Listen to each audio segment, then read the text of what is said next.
So my name is Michael Hind. I'm the CEO of the Tri-Cities Chamber of Commerce. Welcome to our federal all-candidates debate for Port Moody Coquitlam.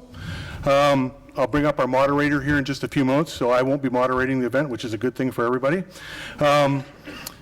First off, I just want to thank Tri-City Community TV for all their support. They're broadcasting, they're live streaming this through Facebook, so we got a couple hundred people here and probably going to have a couple, 300-400 online. By the time it's all done, there'll be several thousand people watch this in the next 3 weeks, so that would be great. For those of you watching at home or in the theater, you can use Slido for a Q&A. So you go on to slido.com on your smartphone, enter that hashtag right there, and you're free to fire away all your burning questions, vote on the questions that are in there, and they will come up and the moderator will ask them. The questions with the highest votes will be asked to the candidates. We ask you to please ask specific questions posted on the issue, focused on the issues rather than targeted to specific persons on stage. And we will give priority to business questions since we are a business organization, but I think there's enough time for a lot of different questions. If you don't have a phone and you want to ask a question, we've got cards up here. And do we have pens and pencils too? Put your hand up in a minute and we'll come around and give you that, and we'll try to enter it manually into Slido. And a couple other things we're doing on Slido is we're having something new this year. We're having a couple polls. And the first poll we're doing, so you go on Slido and vote on this quite easily, is first poll is, are you decided or undecided who to vote for in this upcoming federal election? That's your first poll. So you can go on Slido and vote for that. The second one is, what are the top 3 issues influencing your choice of vote in the upcoming federal election? And you can go on and vote for those, and we'll give you the results a little bit later on what we got, and everybody online can do that too. So without any further ado, I'm going to introduce our moderator for tonight. She is the Vice Chair of the Chamber of Commerce, works for Toronto Dominion Bank, and it's Miss Mary Villani. Come on up, Mary.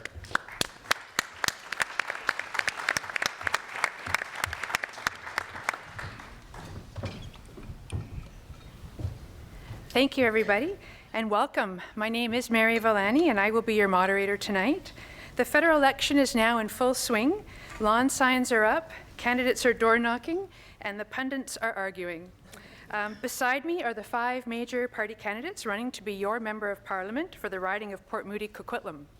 Please hold your applause while I introduce the candidates. We're going to applause at the end. So running for the Liberal Party of Canada, it's Sarah Badier. Running for the People's Party of Canada, Jason Chabot. Running for the Conservative Party of Canada, Nellie Shin. Running for the Green Party of Canada, Bryce Watts. And running for the New Democratic Party of Canada, Bonita Zerillo.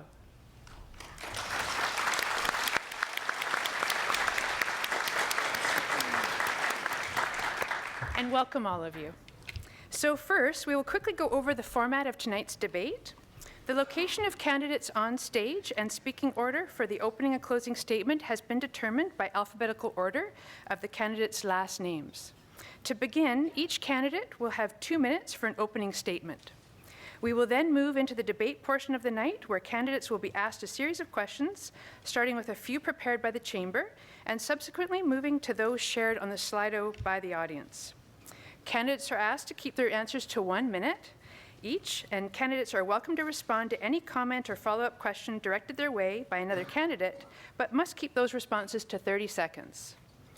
After the debate portion, we will have 2 minutes for closing statements. Candidates, are you ready? They look ready, don't they? So let's move on to opening remarks. Starting us off will be Sarah Badier. Yeah. Hi, everyone. I'm so happy to be here today. Thank you, Chamber, for organizing today's event. I'd like to acknowledge that we're standing on the unceded territory of the Coast Salish people.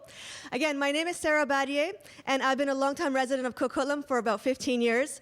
I'm the mother of an energetic and rambunctious little 2-year-old. I am the daughter of parents who are aging but still working because life is expensive here in the Tri-Cities. I'm the wife of a wonderful family doctor who is working in the Tri-Cities to make sure that he provides the best health care there for people in the community. And I'm an engineer that has dedicated my 12 years of track record to service of people and of communities, working for organizations like Doctors Without Borders, the World Bank, and the Red Cross. I have designed large-scale solar energy programs for millions of people around the world in conflict zones, and I've worked with the most senior levels of government in terms of energy policy, with ministers of energy, advising them on the green energy transition. Now, I'm running for office because I am really concerned about the divisive and toxic politics that we increasingly are seeing around the world, and that has no place in this beautiful Canada, and I would do anything I can to keep this out, because this country gave me, a former refugee, every opportunity that I've ever had. Au cours de la dernière année, nous avons parlé avec des dizaines de milliards de personnes à la porte et au téléphone. During this last year, we've spoken to tens of thousands of people, over 40,000 people, my team and I, on the phone, on the telephone, on the doors, and I've heard from people's concerns that prices of housing are expensive, costs of livings are high. We need to do something about climate change, and I'm so glad that I'm standing with the Liberal Party because they have a 4-year head start and solid momentum with historic programs like the Canada Child Benefit, the National Housing Strategy, and a price on pollution, and the biggest environmental program in Canadian history. Now, I want to make sure that all of the other programs that we have are discussed tonight. Thank you, Sarah. Thank you.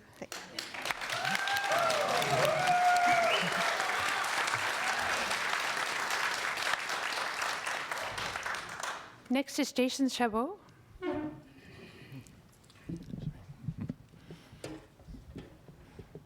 Hi, my name is Jason Chabot. Welcome to my 2-minute intro. The People's Party of Canada will fight to reduce income tax brackets from 5 to 2, where Canadians earning less than $15,000 will pay nothing and anyone above $100,000 will pay 25%. We will eliminate the capital gains tax and reduce corporate tax to 10%. In terms of trade, I will fight to enforce existing labor law and stop fraud where people are rewarded for overstaying their visa or skipping an asylum court date with jobs that pay cash, jobs that Canadians would do for a competitive wage. Once we're enforcing laws already on the books, we'll then unleash the movement of labor within Canada. Businesses will shift their priority to innovation instead of cutting corners, and finally unlock the skill set of the world's best and brightest, namely Canada's Indigenous people. On regulations, yes. Climate is always changing, and the PPC is ready to calm the rhetoric down and end the war on carbon, because CO2 is the gas of life and carbon is the element of life. This is ridiculous. Sugar is made from carbon, carbohydrate. Humans are made up of 18% carbon. If carbon monoxide is a problem, then mandate China to use catalytic converters in their automobiles. While on the subject of electric car and solar panels, how come no one is asking about the disposal of batteries? In places like Tanzania, old lead-acid batteries from solar panels are broken open with machetes, and the acid is just poured into the soil while the harvest of the lead is done by the townspeople. It's time to take control of our country, balance the budget in 2 years, and bring 2019 pipeline technology to our existing oil exports. You show me a country that has a simple tax code, has ended the war on carbon, deals with fraud, and has appreciation for the true immigrant and the real refugee, and I'll show you a country where businesses are taking care of their employees and happily contributing towards a pharmacare system for healthier Canadians. My name is Jason Chabot. This election, be strong, be free, vote PPC. Thank you.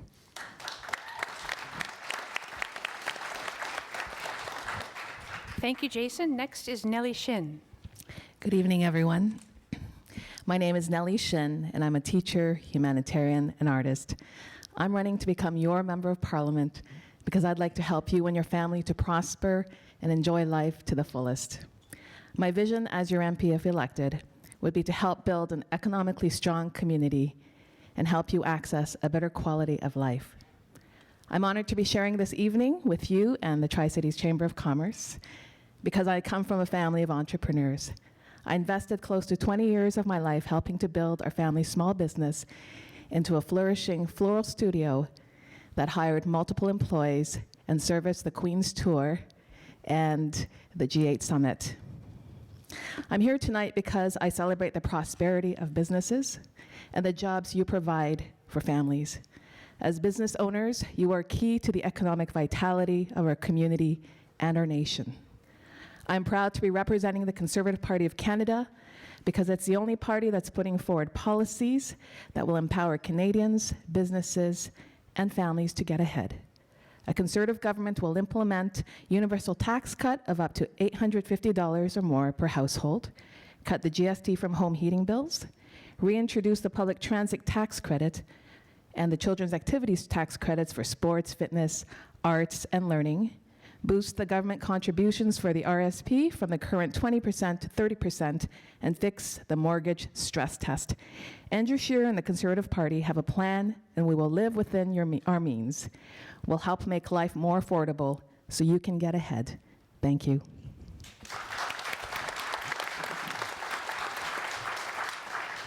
Thank you, Nellie. Next is Bryce Watts. Hello, I'm Bryce Watts. I'd like to start off by acknowledging the traditional and unceded territory of the Coast Salish peoples that we're on tonight. I'm an anthropologist, an ethnobotanist, and a small business owner. My time in university at UBC, I fostered an appreciation for different people of different beliefs and different backgrounds. My time in my early career with my first business, Forager Farms, I anticipated and went out into the forests of BC and fostered a relationship with the natural environment and appreciation for the beautiful nature that we have in Canada. Over the last 3 years, I've lived abroad, first in London, where I experienced firsthand the rise of nationalism and xenophobia with the vote for leaving the EU. Overnight, it gave people a license to treat foreigners and immigrants with hatred out in the open. Then I moved to the Middle East when I lived in Cyprus, literally a country split in half by fear and deep-seated hatred for the other. When I moved back to Canada, I thought at least Canada is rejecting nationalism, rejecting xenophobia, and is not neglecting the climate crisis that we are facing today. But I'm wrong, and we are not doing those things. I'm running because we need to elect leaders who do what they mean and say what they do. What we need is a party, the Green Party of Canada, who is consistent in their advocacy against the climate change that we're seeing, and we need a party that has a real plan that is going to fight the climate crisis and actually make means. I'm running to show that Canadian youth are not disengaged, we're not disinterested, we have a voice, we are speaking up, and it's time to take back our future. Thank you, and this October, I hope you can vote Green.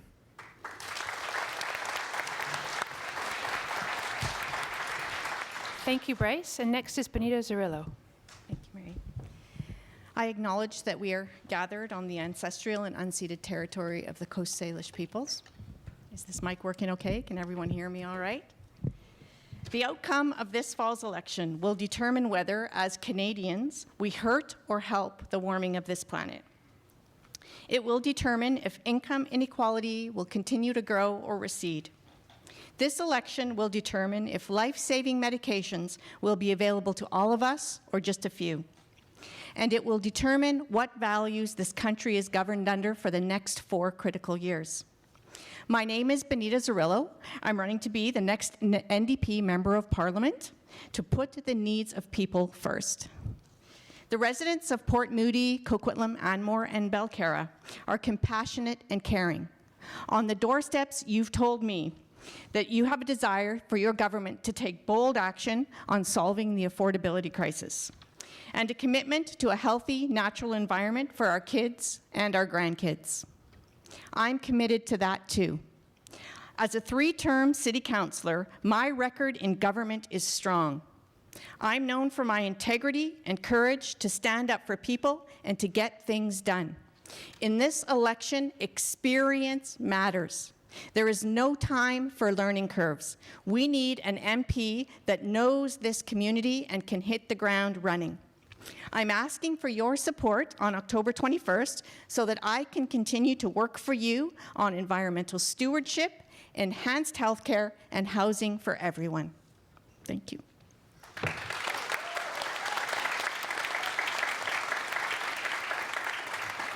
Thank you, Benita. Now that concludes our opening statements, and one last round of applause for our candidates.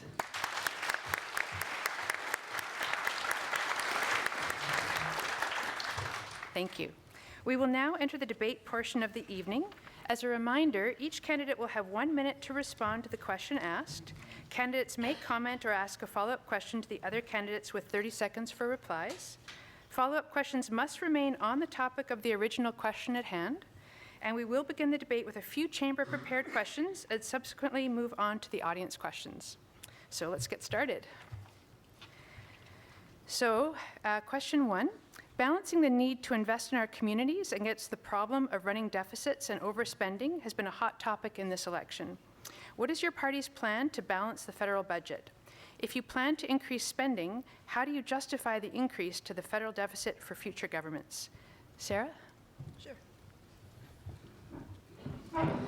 The Liberal government has invested heavily in the Canadian economy, and it shows, because over the last 4 years, we've created 1 million new jobs. We have the lowest unemployment on record, and this is the fastest growing economy in the G7. When you invest in your people, the people create jobs, and the income that they generate, the taxes come back and help balance the budget.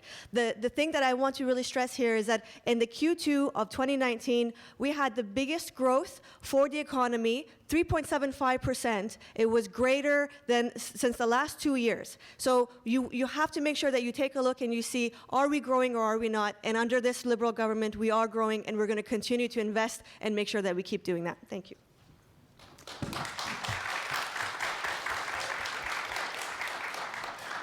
Jason? As the saying goes, debts today are for taxes that are paid by our future generation. The People's Party of Canada is the only party that has committed to balancing the budget within 2 years. I have learned a lot about foreign overseas money that is actually something that we can take back and bring back into our economy, such as helping places in Africa to build roads, or even other places around the world to do climate change policies, that we can use that money better in our area. So bringing that money back here, eliminating the corporate welfare where businesses are, again, taking advantage of our generosity as taxpayers. Again, they're using, whether it be subsidies in the form of government to then pay off their stock prices, so they have those stock prices back. And what we want to do is we want to eliminate those games that are going on. We want to make a simple tax policy that everyone can benefit from. It's a pro-labor and pro...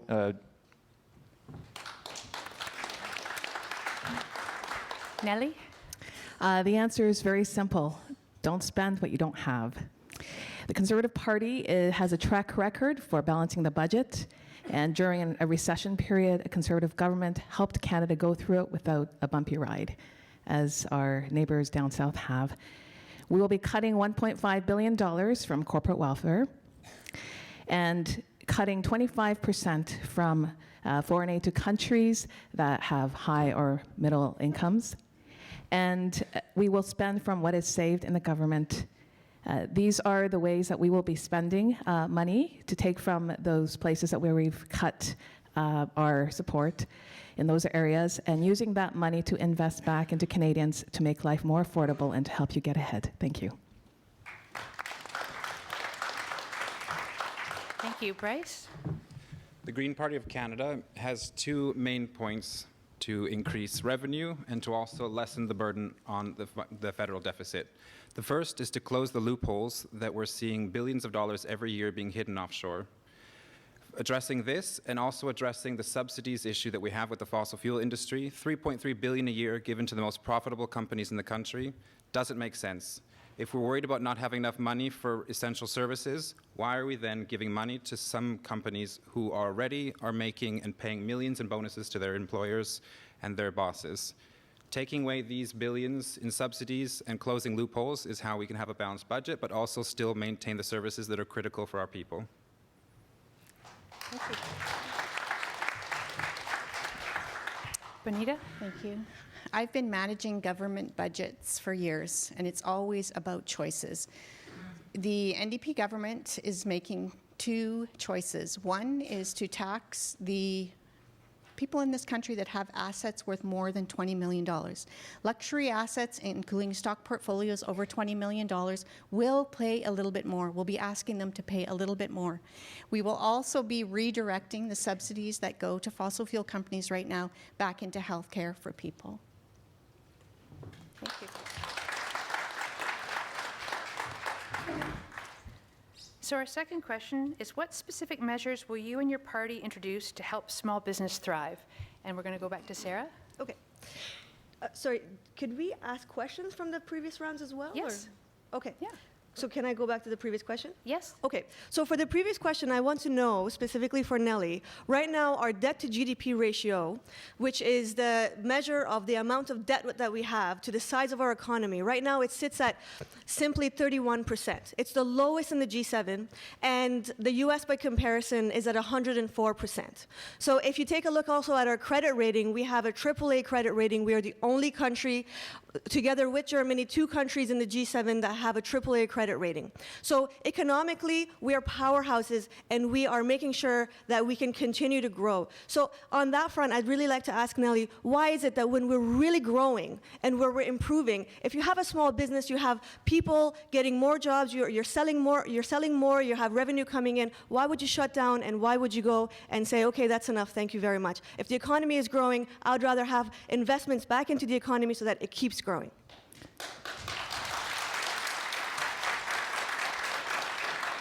So no one in the Conservative Party has said we're going to stop the economy from growing. And what I'd like to reiterate here is by the end of this year, Trudeau will have added $71 billion to the national debt and very little to show for it.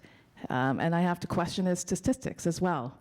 The share for each Canadian family of that colossal $705 billion debt is more than $50,000 per household.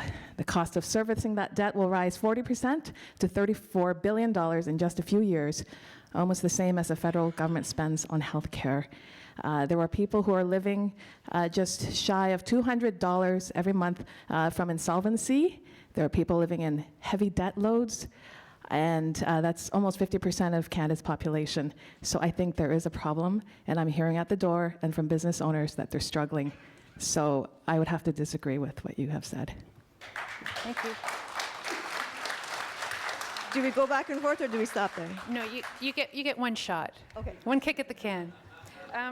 So question number 2, what specific measures will you and your party introduce to help small business thrive?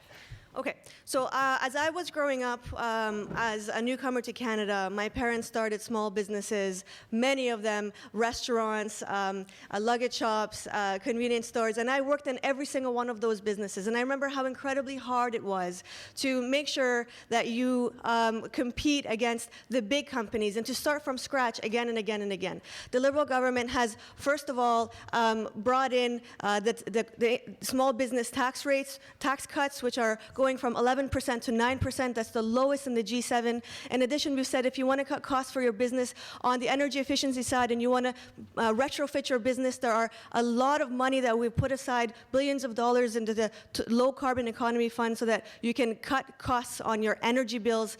And in addition, if you are a small business that is a tech startup that wants to produce zero emission technologies, then you can have a 50% corporate tax cut as well. This is the way that we're investing in green technologies and in small businesses. Now, Thank you, Sarah. Thank you.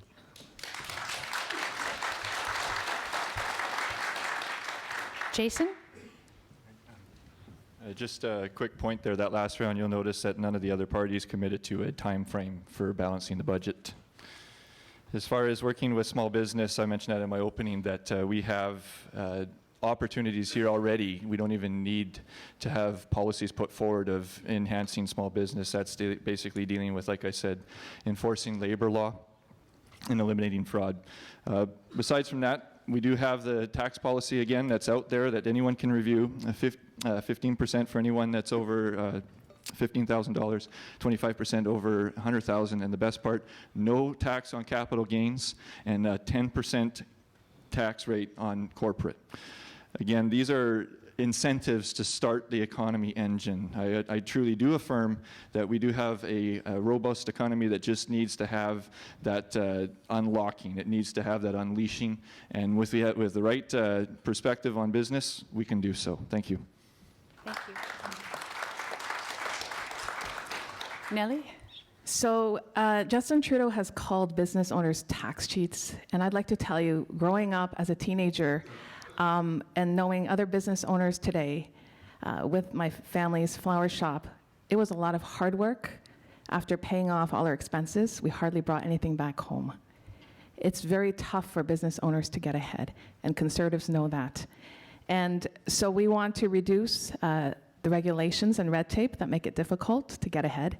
Andrew Scheer has committed to reducing federal regulations by 25% and lowering taxes. Since Justin Trudeau has been our Prime Minister, he has imposed more than 4,300 job-killing, growth-choking federal regulations on Canadian businesses since 2015. And so the way we will help businesses is to empower them by reducing taxes and regulations. Thank you. Thank you, Nellie. Bryce? So as a small business owner myself, I know the constant day-to-day struggles of trying to worry about getting new clients, about making my annual filings, about balancing budgets. The Green Party of Canada is advocating to remove the red tape and double filing necessities of small businesses. There's no need for us to fill out the same paperwork for the federal government and then also the provincial registration. The Green Party of Canada is also wanting to remove subsidies from the richest corporations and the biggest polluters in the country and instead use that money to help with innovation on small businesses, small energy producers who are working on greener technologies, and other small businesses who are trying to make ends meet, who need a little bit of help. The richest companies do not need help, the small businesses do, and the majority of Canadians are either employed by small businesses or small business owners themselves, and they need the help, not the big companies. That's what the Green Party of Canada is all about. Benita? Thank you. Well, being in government, I've seen behind the scenes, and I have seen how the largest corporations get a leg up over the small business. They get greater access to their government officials, and one of the overarching visions of the NDP is to level the playing field by limiting the access to the largest corporations. Tactically, pharmacare, universal pharmacare is going to lessen the burden for private business on private benefits that they pay at the moment, and also caps on credit card fees. I know many small businesses in our community that try to avoid taking payment through Visa because there is a fee to that, and it costs a lot to a small business to have to pay those credit card fees. The last thing is the transition. The NDP is going to transition to 300,000 clean jobs. Part of that transition plan will be to have grants and opportunities for those in small businesses and communities that want to innovate around a cleaner and fossil-free economy. Thank you.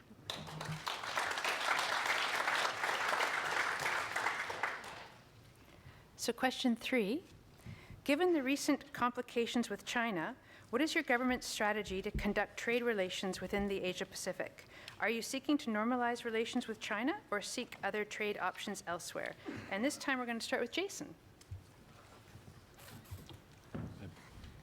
It's clear that we do need to look at our free trade agreements, obviously look to establish fair free trade agreements when it comes down to international trade.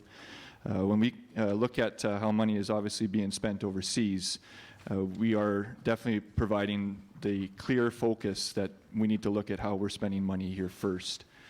So when it comes down to understanding what China's doing with money that we're giving them, we're seriously taking a look at how is that a responsible way that we are spending your money.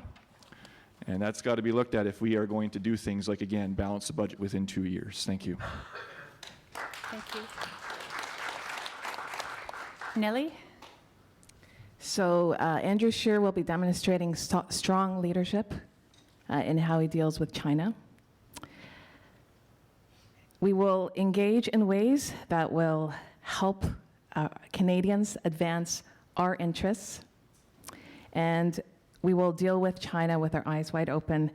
And until Canada's relationship with China is at a total reset. Nothing can happen until such a time. Free trade with China will only be possible when China embraces a functioning rule of law system, when judicial processes, which are supposed to guarantee equal market access, are no longer subject to control by the government. And first comes trust, then comes trade. We may get there with China, but given the events of the last few months, it's clear that we're a long ways off.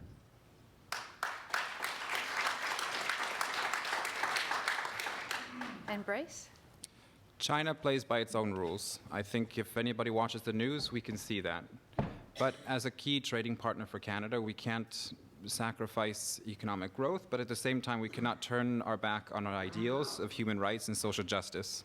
We can see that China does not have the same ideals that Canada holds, and we cannot sacrifice our ideals and our values just for simple economic growth.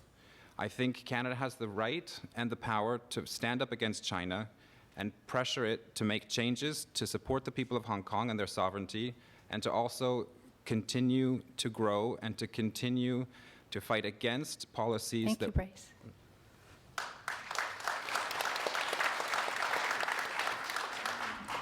Bonita? Thank you. Trade relations are important to every country, and the NDP is committed to doing trade across the globe. The idea of China, we have a very close relationship with China in the Tri-Cities through our school district. Our school district takes thousands of students from China, and it's an economic driver here in the Tri-Cities. It's a difficult thing for us to sit here on this stage and say we're going to do something about what's happening with the human rights issues in China. It's a very complicated issue. It's a very sensitive issue in our community. What the NDP is committed to is to trade relations that are going to help the economy of our country. And they are committed to NAFTA. They are committed to Canadian goods, Canadian manufacturing using our steel for cars. We are looking at this in a positive way. Thank you, Benita. And we do need to take a real consideration about our community here in the Tri-Cities. Sarah? Now, on international relations, I agree with Bonita. Experience matters, and I have a lot of experience in this area, and I've worked in the international field for a long time, sitting across from difficult discussions with different countries. What I want to say today is that the world politics are really shifting right now with what's happening in the US, China, Russia, and we have to make sure that Canada falls in a really great place, in a good place with this musical chairs that's being played. We are not a superpower on the military side. We've always been diplomatic negotiators and very careful relationship builders around the world, and we have to make sure that we continue doing that. Now, we have a great team with Chrystia Freeland and the Liberal Party, and we have to make sure that that continues. It scares me that a brand new team might come in on October 22nd, an untested team that does not have those relationships, and they could say the wrong things at the wrong time, and Canada could go in an entirely different direction. Given how difficult the world is out there, we still have managed to negotiate 3 new trade agreements that give us access to 51 new countries and 1.5 billion new customers around the world. That's Thank you, great for Sarah. our business, and that's great for Canada.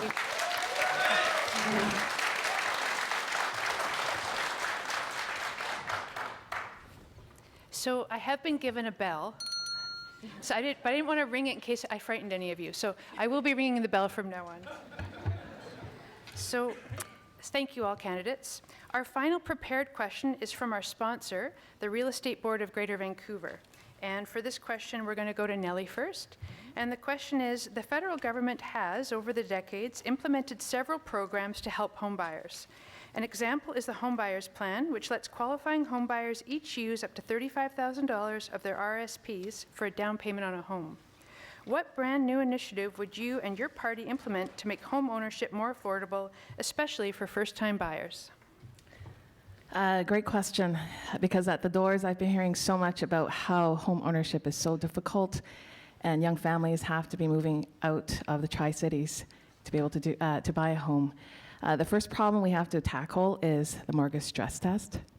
It's putting so much strain on first home buyers and even those who are renewing their mortgage.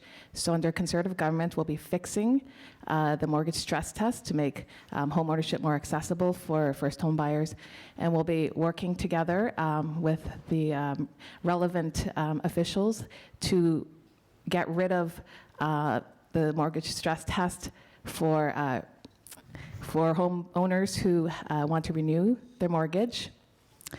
As well, we would like to increase the amortization period of insured mortgages for first home buyers to make their monthly payments more affordable. Thank you. Bryce? Using RSPs as a way to offset mortgages, great, but as a young person, I can tell you, what is an RSP? We do not have them.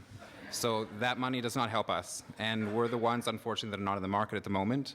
So we need to address that because there are a lot of us coming up, and I'm getting emails from university students asking, how can I buy a house? And my answer at the moment is, it's a dream at the moment, so just we have to work on that.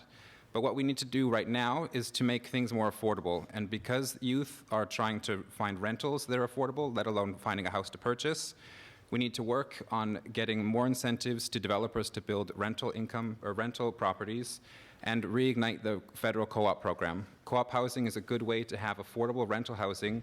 And then when we have a house that we can afford to rent, maybe we can start to save up to actually afford to buy a house. Thank you. Bonita? Thank you.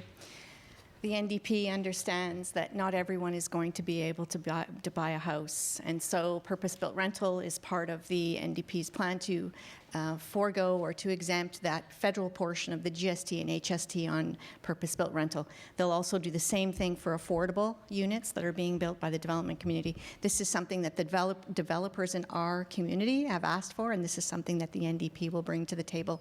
We will also reintroduce and extend the mortgage to 30-year CMHC financing for those 30-year mortgages. Thank you, Bonita. Thank you.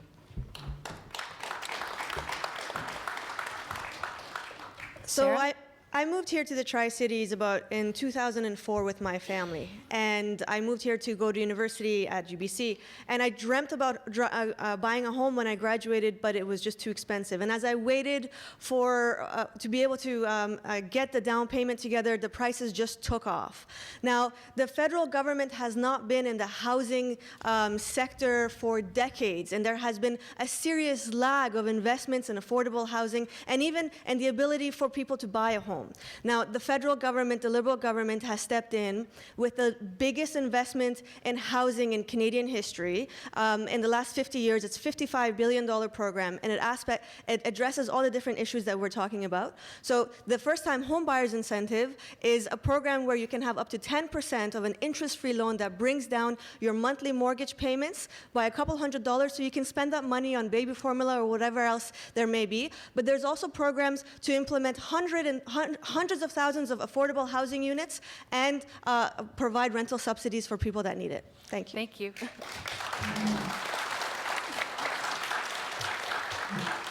And Jason?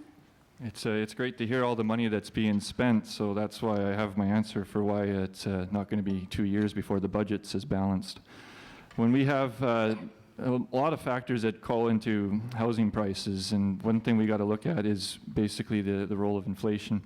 Inflation does happen when you give out subsidies, so if we can have a straightforward way of producing wealth as far as making sure the tax break is simple, making sure the system is understandable, ultimately what we need to have is we need to have a return to hard work, and we need to have an economy that allows people to work and know that their wage is not stagnated, and we need to make sure that ultimately when they're looking at what the government's doing, they see that the government is finding ways to cut spending and let them spend more of their own money, whether it's through the equalization formula or whether it's through giving them the end of supply management and making it easier for every home family to buy eggs, milk, and dairy. Thank you.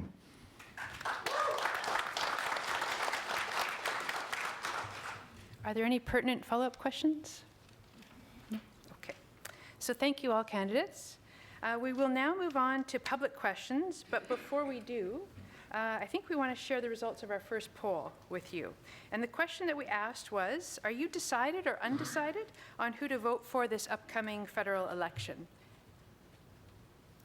And 60% are undecided and 40% are decided. So it looks like you guys have some ability to move some voters tonight. Okay. So our second polling question is still live, and that question is, what are the top 3 issues influencing your choice of vote in the upcoming federal election? So please submit your answers, and we'll reveal the results shortly.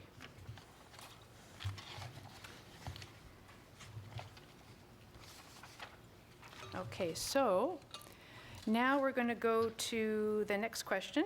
And this time we'll have Bryce start us off with the answer. And the question is, what is your position on carbon pricing?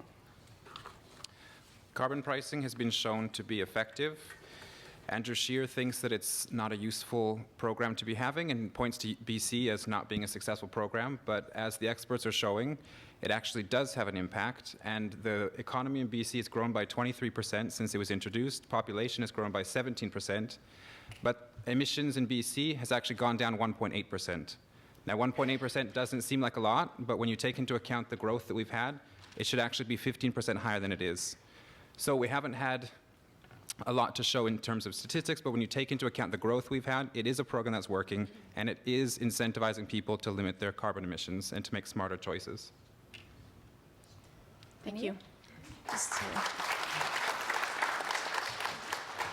The carbon tax is not an economic driver. It's a way to cut emissions. It's there to change behavior, and we know the best way to change behavior is to affect people in their pocketbook. So the NDP, as the party, is supportive of this initiative.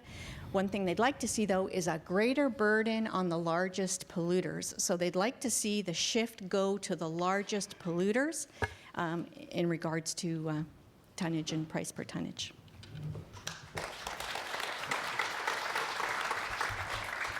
So as an energy specialist and as someone who does this for a living, I can tell you that the carbon tax is something that I definitely stand behind.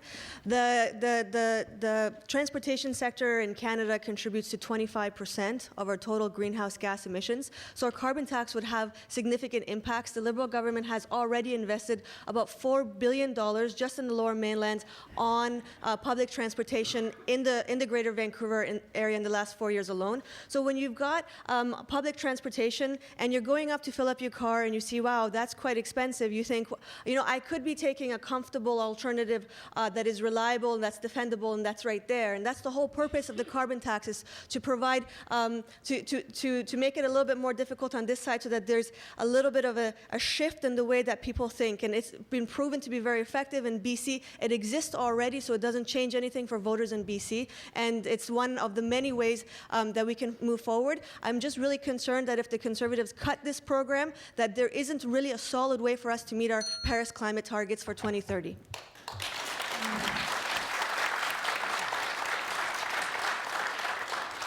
Thank you. Jason?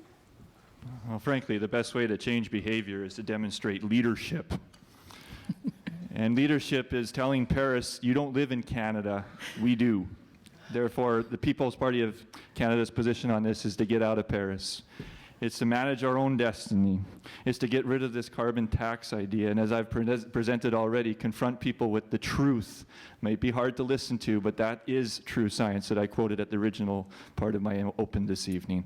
It's important that everyone understand that this is a matter of controlling how people think with subsidies, and we need to get out of that type of mentality. It's blatant socialism. We just need to reject it and move into where we should be as a country, and that is looking at our own problems, like eliminating our own inter-provincial trade barriers, let alone the international ones. We've got things we can fix here first before we start thinking about what we can do for the rest of the world. Thank you. So it's very clear that the Conservative Party does not support carbon tax. And what all I'm hearing is that government should not have to punish taxpayers to change their behavior. That's so negative. What we want to do is, because first of all, a carbon tax isn't even it's not about changing the environment and making it more emission-free. It's just a tax grab that will make businesses drive away from Canada and investing, and just make life less affordable, and that's a huge issue I keep hearing at the doors. So the Conservative Party, instead of punishing people with carbon tax, is for those large emitters to have them invest more in technology and innovation so they don't produce the gas emissions. That is a more positive way of solving things. Thank you.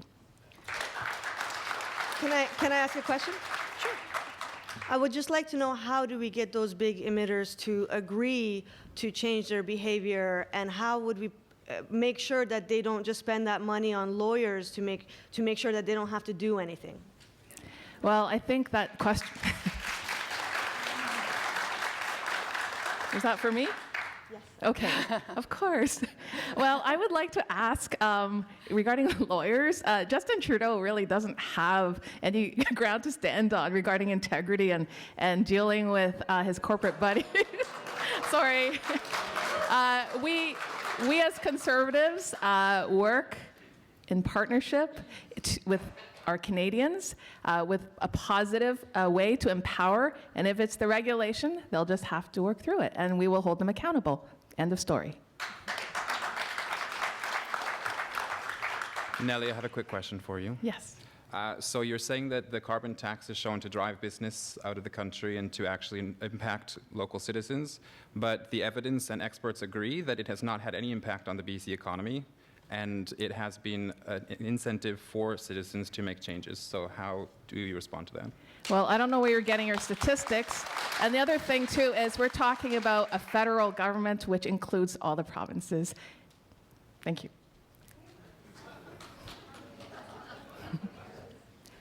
Okay, so we're going to go on to our next question. And this time we're going to start it off with Bonita. And the question is, voters in Port Moody, Coquitlam respect leaders who think for themselves. What are some examples of stances you take that are different from your party line? Interesting. Well, I think a few of you in this audience know my work on the City Council in the City of Coquitlam. So the idea of examples where I've shown leadership or gone away from the party line is obvious in my work on City Council. I've always stood up for the community. In regards to the NDP, at this point in time, I'm really on side with much of what they're doing. They want to make life more affordable for Canadians. They want to put people first. I'm going to throw it out there that one of the things that we need to talk about is some of the energy projects here in BC. That's something that we're going to have to talk about when the NDP makes government. But as far as showing leadership and showing that I have the courage to stand up to do what's right when the rest of my colleagues say no, I think I've shown that in spades in the City of Coquitlam. Thank you. Sarah? So similar to Bonita, I stand with the Liberal Party because the platform that they have, and especially this new platform that they have, really means a lot to me. As a mother, they have so many good programs. As an environmental person who is very passionate about the environment, they have very good programs. One of the programs that I really care about, though, is gun control. I have a little daughter, and it really concerns me about having guns in our streets, and I would really like to have a handgun ban because I believe that that would be great for the cities that we live in. I don't see any reason why we need handguns in the cities of Port Moody, Coquitlam, Belcarra, and Anmore. Now, the Liberal government has come out and said that on handguns, national ban on assault rifles, and every single municipality can decide for their own. So if this municipality decides to go that way, which is the way that I would prefer, then I would happily support it, and if they choose not to, then no problem, but that is my personal position. Thank you. Thank you. Jason? You know, here I came ready to debate photosynthesis and carbon elements, and nobody even asked me a question about climate change. Oh. All right, what would I like to do that the party isn't necessarily putting on their platform? And that's one question that I did ask myself, and that was why I mentioned earlier about eliminating the fraud. When we talked about our immigration policy, that was the first question that people came up saying, well, you can't be anti-immigrant. And I said, no, it's not anti-immigrant. We're pro-labor. We're pro-labor law enforcement. And if you'll look at the issues that surround why our border is being crossed and people don't show up for their asylum court dates or people overstay their visas, it all comes down to an incentive that's drawing them. So where I am different than the party policy is that I'm putting forward a measure that's already law, so that no matter whatever it is, I can already go to Ottawa, I can go here even in Port Moody, Coquitlam, and have a difference right away. And that's, again, why I chose to be with the PPC. They at least listened to that point of view. Thank you. Running for the Conservative Party, there's nothing I can really say that I would take a different stand. There are certainly some things that have not actually been really emphasized, perhaps, and that is in the arts. As someone who is passionate about the arts and music, that's an area that I would like to champion, and even to the point of making it a more viable entrepreneurial path for artists out there. I can't really think of anything else. Thank you. Bryce? So I think the underlying subtext from the Liberal, Conservative, NDP answers is whipped votes. They don't differ from their party policy because they're not allowed to differ from their party policy. The Green Party of Canada has a policy against whipping votes, which means I have a voice for you, the community that I represent, not specifically the leader of my party.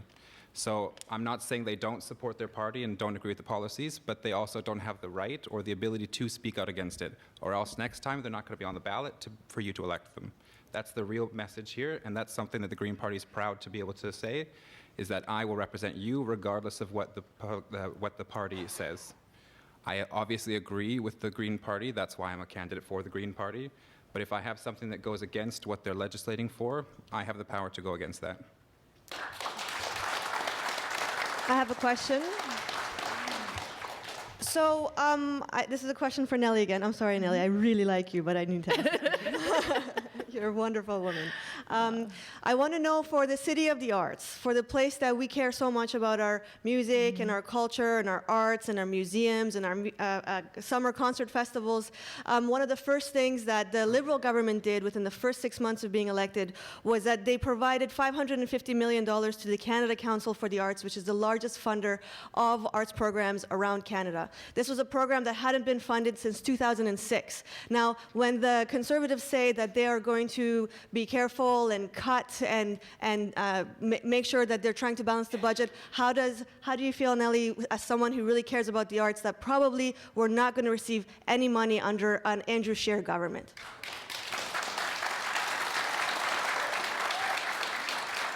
I have to disagree with your prediction because we have George Kenyon, who's running for us in the East Coast, and I'm a musician, and they knew who was running.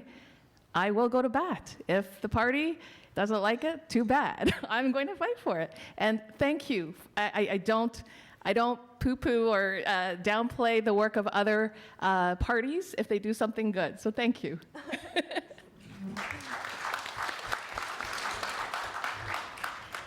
So we're going to go to another Slido question, and this time we're going to start back with Sarah again. So candidates, how much do you relate to the following statement, and what do you plan to do about it? Squeezed. Our families can't afford Metro Vancouver. Right. So I am the mother of a little girl, and I've been door knocking in the community, and I've been hearing from a lot of people that it's really difficult at the end of the month to make sure that you have enough money to take care of your kids. I met a woman in College Park. She said, you know, I've got four girls, and about a decade ago, as part of the Canada, I got about $300 for just one of my daughters from the government. Now it's $600. The Canada Child Benefit, she's getting $1,300 every single month. Her work may be up or down, but that amount stays stable. The Canada Child Benefit is something that's providing about $5 million every single month to our riding for over 17,000 kids in our riding alone. It's tax-free, and it increases every single year to keep up with the cost of living, and it has taken 300,000 kids out of poverty from across Canada. This is a program that is resulting in the lowest child poverty rate in Canadian history. This is a program that took all of the boutique tax programs that the Conservatives offered and rolled it into one so that we could have more money for people who needed it.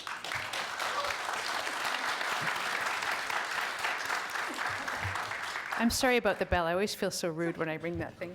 Okay, so now we're going to go to Jason. Well, there's a complex problem, and one other part that I would put into it is I'm not allowed to spend any more money.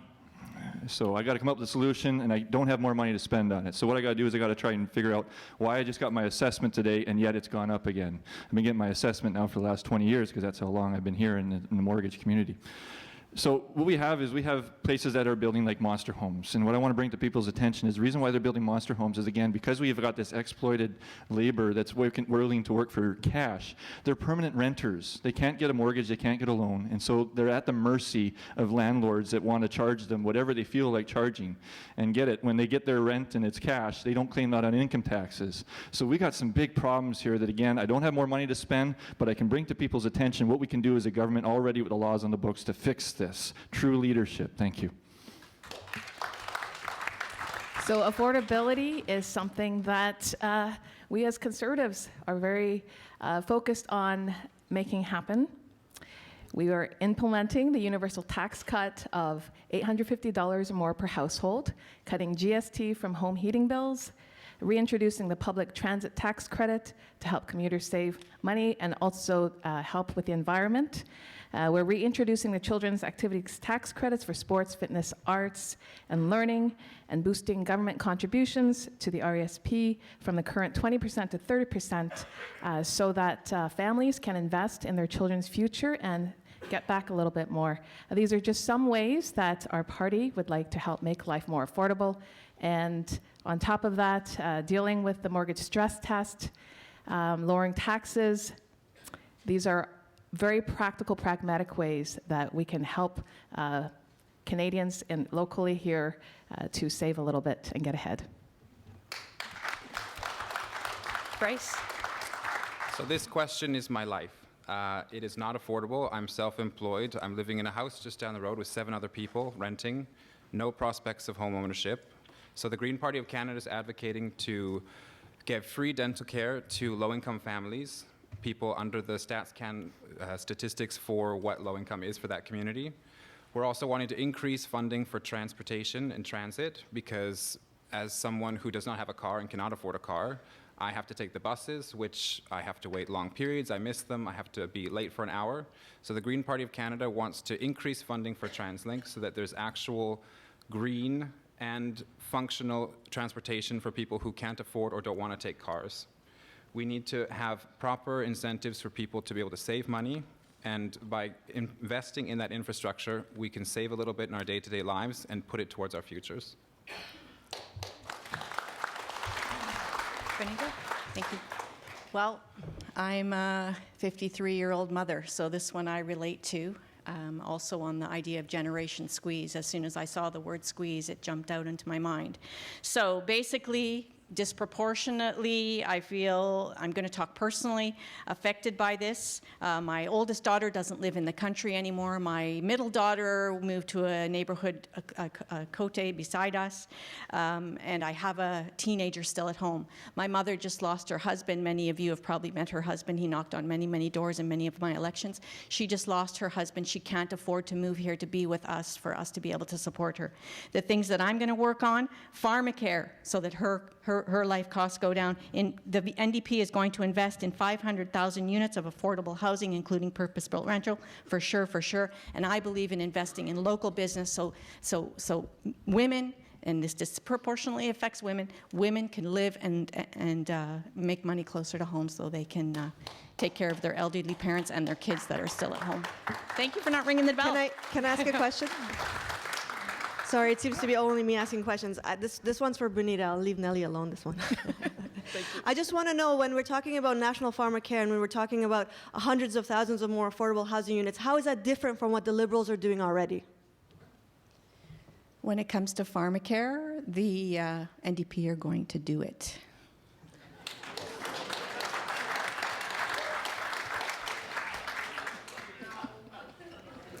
So, we're going to go to another Slido question.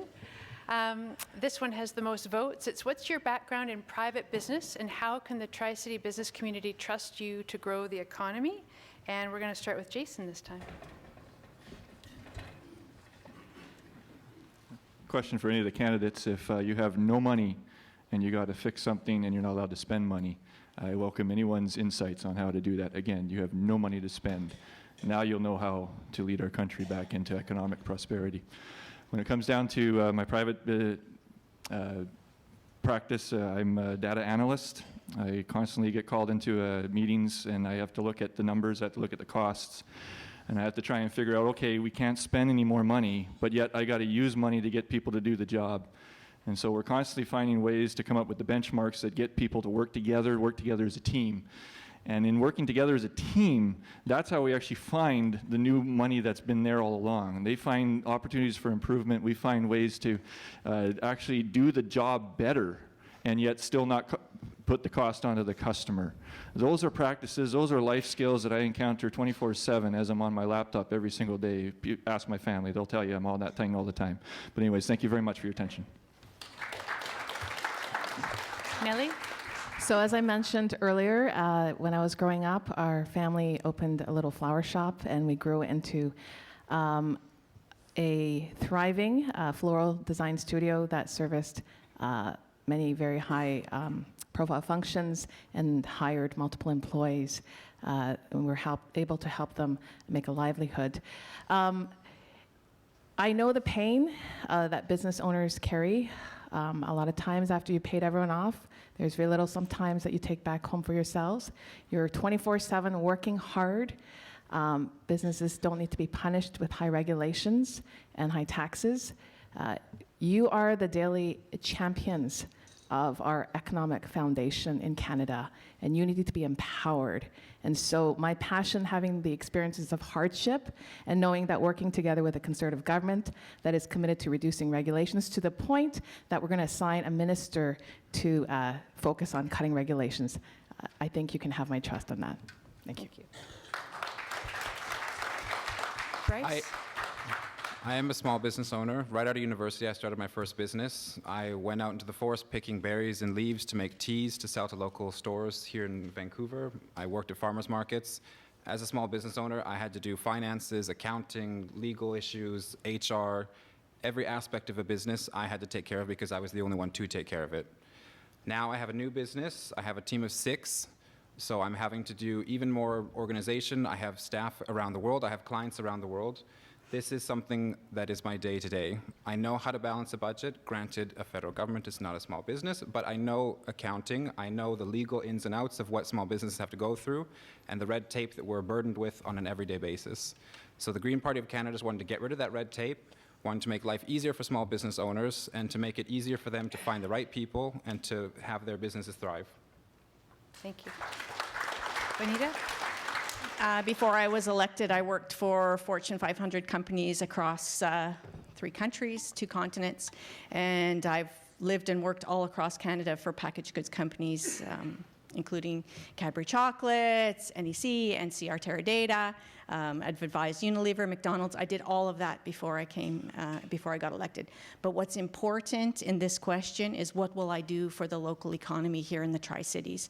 And one thing that keeps coming back is how difficult it is to commute and how unaffordable it is. I can be trusted because I am on council, I am in government, and I am committed to making the ability to live, work, and play in your community a reality in the Tri-Cities.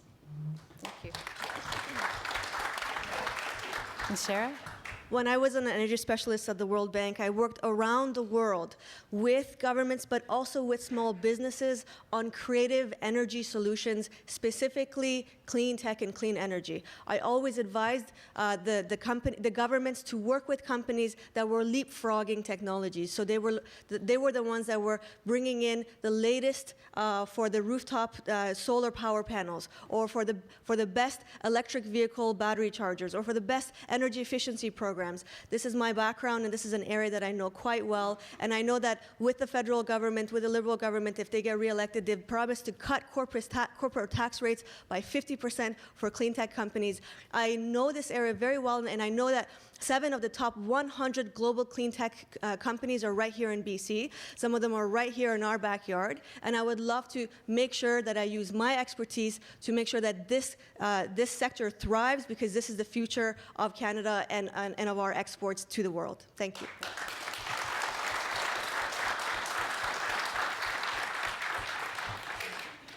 So we're going to go to another Slido question. So climate change is a big issue in the minds of many, yet surveys suggest few people are willing to spend much to address the problem. Explain how you would bridge the gap between concern and action. And we'll start with you, Nellie. Okay. So our approach is to not tax, but make things greener. So these are practical ways that we want to reinforce companies to invest in innovation and technology if they're major gas emitters. And we'd also like to give incentives to families when they're renovating their homes to give tax credits for the renovations.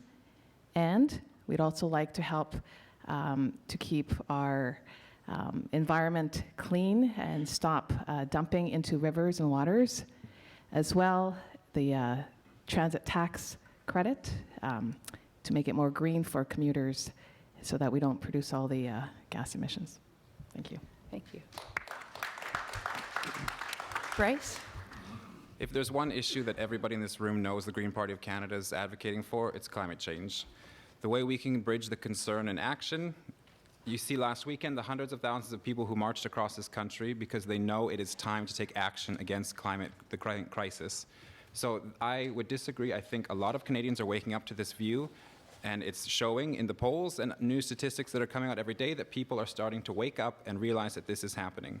So what we're doing, the Green Party is advocating to remove the $3.3 billion a year in subsidies for oil companies because they're the biggest polluters and the most profitable companies.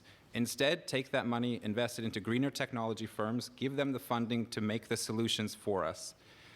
Investing more in transit, get the cars off the road, get people on a train or on a bus, that's going to make a huge impact, and increase food security.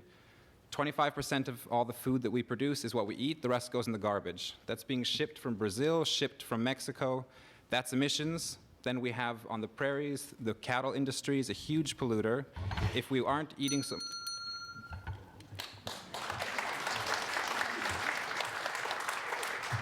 Benita? Well, I've been on the doorsteps of this community, and this is a big issue, and people are doing their part. People are really working hard to do their part to change their behavior.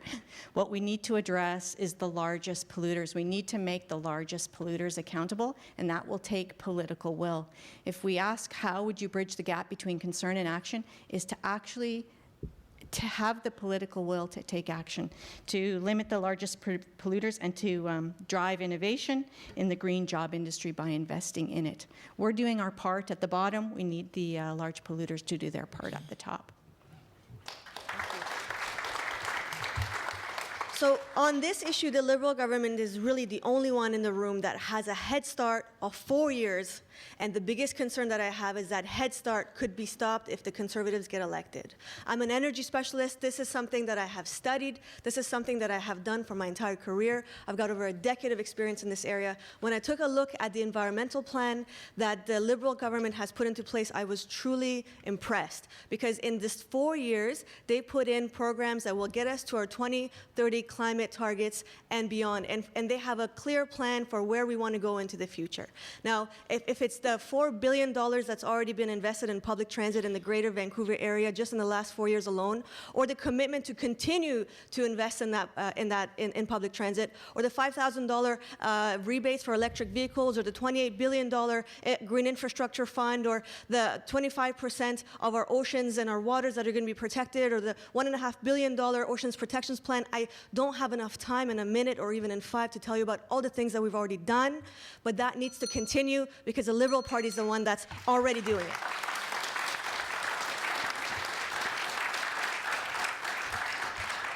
Jason? When I put the microphone like this, it's like I want to play a guitar song. So you have to apologize. I like to stand up just because it makes me look more like a performing artist that way. Basically, I've mentioned it last round. The answers, by the way, for ways to demonstrate ways to save money without spending cash, let's see, integrity, servant leadership, eliminate hypocrisy. Very good answers for that. Obviously, in my intro, I've already explained my position on climate change and the PPC's position on climate change.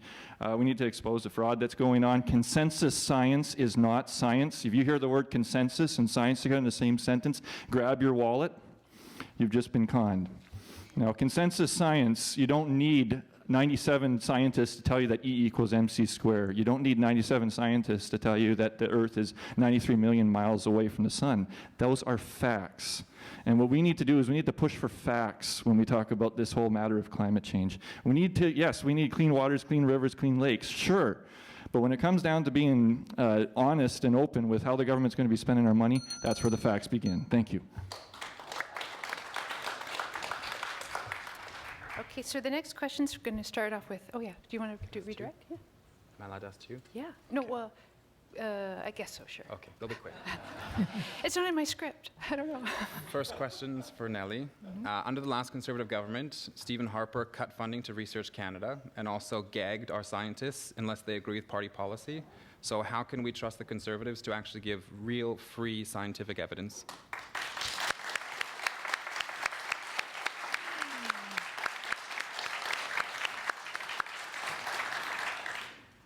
My answer to that is the world has moved on, and we are all aware that climate change is a problem, and we need to invest in that. That is my answer. Okay, quick question. Sarah, hi. Hi. Justin Trudeau announced the ban on plastic straws, fantastic, but I have another concern, which is the pipeline. How does it relate to moving our country into a greener future and to addressing climate change when we now own a pipeline of our own? Sure. I would really love to answer that question. So when I stepped in to run for the Liberal Party, I wanted to make sure that it made sense for me as an energy specialist so that I could stand proudly with this party. I've taken a look at it, I've taken a look at all the reports, all the data, and I can stand behind the fact that the pipeline represents 2% of our total greenhouse gas emissions in Canada. Just 2%. In contrast, the transportation sector alone represents 24%, and we've put in so many measures, and I've gone through a few, and I would love to discuss more with you, but the emissions reductions from our climate plan, the reductions are the equivalent of taking 20 of those pipelines out of service. And the pipeline is being built because that oil is already moving by rail. In the last 5 years, the amount of oil moving by rail has doubled or tripled. It's safer for that material to be moving in a pipe. It's a question of public safety. Thank you.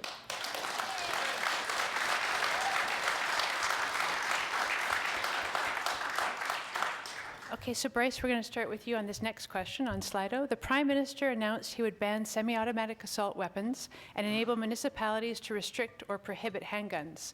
What is the efficacy of focusing police resources on targeting lawful gun owners rather than criminals? I agree that we do need to target criminals. No, I don't think the Green Party or any other party is saying otherwise. The criminal ownership of guns is a problem, but there is also no need for guns.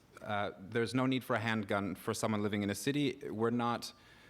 It's not a danger. We're not in danger. I mean, in Port Moody, we have bears, but we don't need to have a rifle as we're walking around the city.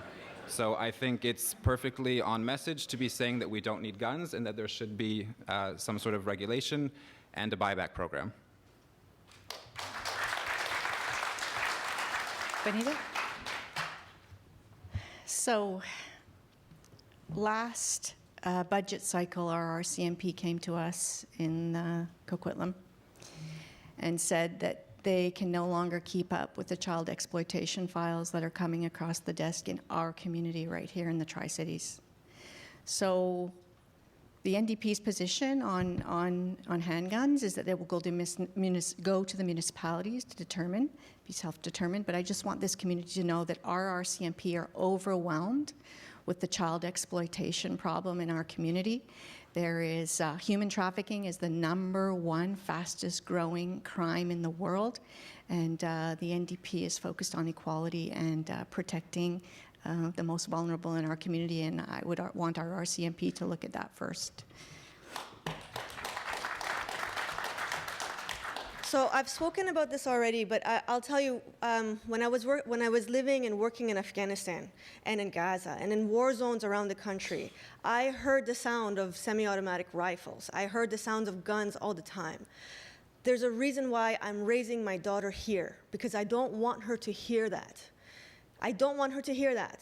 And I know that many of you who have kids or who have grandkids feel the same. In the US, They're doing drills at school about gun attacks in school or in the mall or in the movie theater.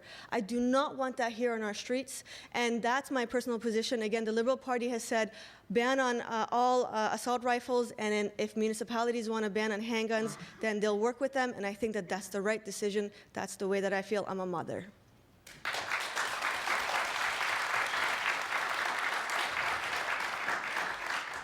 Jason? Repealing Bill C-71 and getting rid of the Firearms Act from 1995. Respecting lawful gun owners, targeting criminals. Right there from our policy handbook for the PPC. We have a values problem in this country more than we have anything, and how I can illustrate that is simply by how many people have driven past a car with the person holding their smartphone to their ear. What we have is high hopes of bringing in all sorts of licensing, but what I just explained to you folks is probably the epitome of licensing, and we still have problems where people are having fatalities due to car accidents. 20% of all fatalities were done by people that had expired licenses. 5% of those 20% of people didn't even have licenses. So again, when we talk about gun control, what we've got to do is we've got to talk about what the Parliament should be responsible for. Right now, it should not be an easy, just whim decision that takes somebody who maybe didn't file their paperwork to be called a criminal. Thank you. Nellie? A Conservative government will put criminals who use guns behind bars for a long time. Justin Trudeau's approach to this issue fails to address the real problem, criminals who use guns to commit violence. Blanket bans and new rules on those who already obey the law do nothing to keep our streets safer. We will ensure that anyone who has smuggled a gun goes to prison. We will tackle so-called straw purchases. In addition, we will beef up our border enforcement to stop guns from being smuggled into Canada. That is our solution. Thank you. So here's another question, and this one goes to Benita to start, but it's off of a different script here. So small businesses provide a significant share of the employment in our local economy, yet new businesses are often discouraged by excessive delays and regulatory hurdles. Since most regulation is at the provincial or local level, what role would your federal government play to lower the cost of doing business locally in the Tri-Cities? This is an issue. This is an issue that we see in the city, is that small businesses, those that want to innovate, those that want to get started, do find themselves with barriers around bureaucratic legislation. The federal government wants to invest in small businesses and entrepreneurs. There is the opportunity to take the money that's right now subsidizing the largest corporations in this country who are already benefiting from all the access and making them have an easier time and harder for our small businesses. So the NDP government is going to invest in communities in small business. We want to build this economy from the ground up. Sarah? Do you mind repeating the question, please? Yes. No, I don't mind. Small businesses provide a significant share of the employment in our local economy, yet new businesses are often discouraged by excessive delays and regulatory hurdles. Since most regulation is at the provincial or local level, what role would your federal government play to lower the cost of doing business locally in the Tri-Cities? Okay, so the federal government, the Liberal government, has already come out on their platform, and they provided quite a few supports for small businesses and communities. For example, they've said that they will get rid of the swipe fees, which makes it so that small businesses don't get burdened by the small little bits of fees every single time somebody comes to their office. They've said that they're going to cut the cost of federal incorporation by 75%. That helps new businesses get started. They've said that they're going to provide $50,000 grants to 2,000 entrepreneurs every single year. And they've said that they're going to cut red tape by helping to automate payroll, because when one person is doing bookkeeping and all the CRA filing, if you can have all that done being in one place, it's a really huge help. In addition, if you haven't checked out the Canada Business app, this is something that the Liberals created. It is a really huge help. Make sure you check it out. Thank you.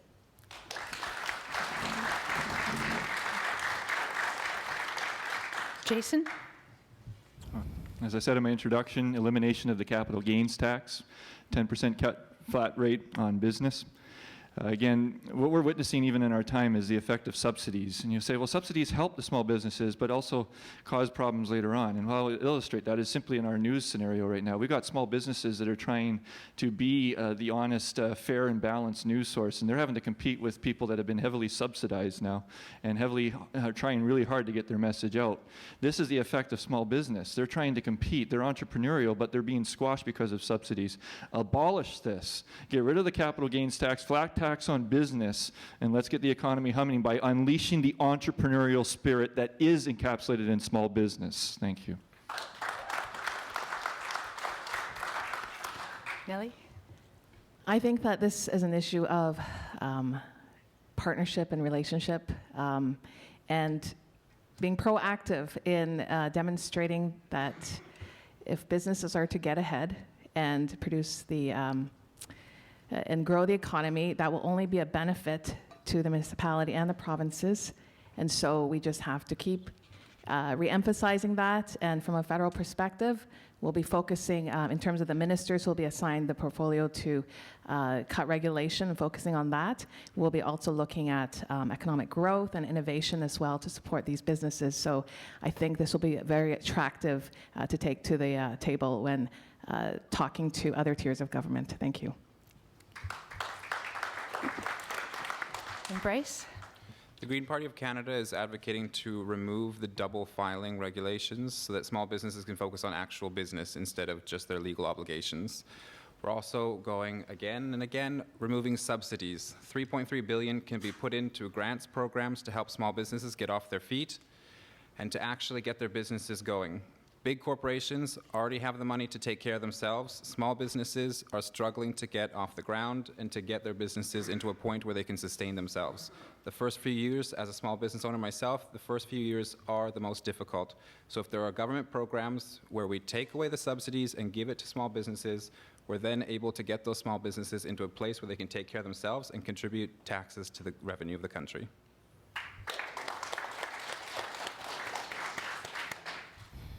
So we'll go back to Slido. What single topic should be the #1 issue in the minds of voters in this election? Sarah?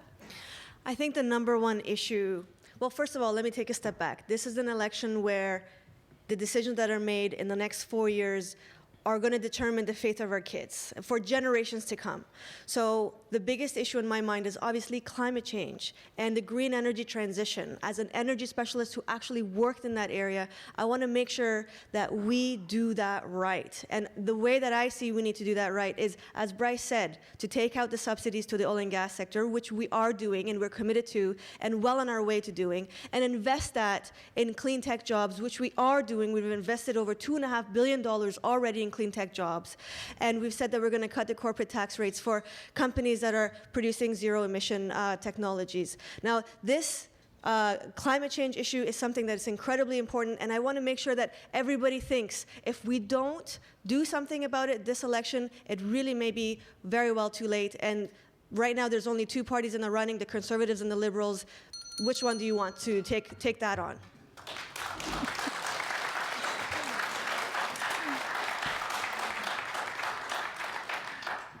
Jason? Again, we're watching in our own news. You can go home and look up True North Initiative and see how they're having to try and compete with the quote-unquote accredited news sources that have got this funding.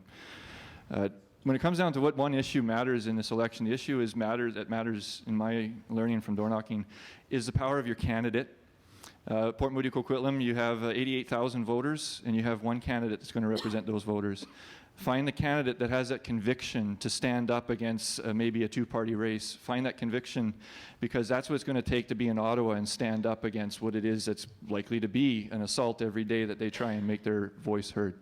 You want to find that candidate. That's what matters. Don't vote for somebody who's not even on the ballot. Vote for the people who are on the ballot. You can't keep somebody from getting elected when they're not on the ballot, but you can make your voice heard and vote for the persons who are on the ballot. Right now, it's your time to do your research, find that candidate with that conviction. Thank you. I have to agree with Sarah that children should be our priority. And so I have to say, if our children are not going to inherit the huge federal deficit that we have currently, then we need to focus on bringing order back into our economy and making life more affordable so you can get ahead. It's very simple. Thank you. I don't think anyone has any guesses of what I'm going to say. Climate change, it needs to be the #1 issue, and from everyone I've been talking to, it is the #1 issue. We need a government of elected officials that take it seriously, they will actually do what is needed, not just make statements and then October 22nd change their mind and say, we'll come back to it in 4 years. There isn't another 4 years. If we're going to meet our Paris Climate Accord agreement, we need to do it now. The people who are voted in now are the people who have to make those tough decisions and get our country along its path to reducing emissions so we stay below 1.5 degrees. Everyone I talk to agrees. I'm hoping that most people up here will also agree, and that is the #1 issue.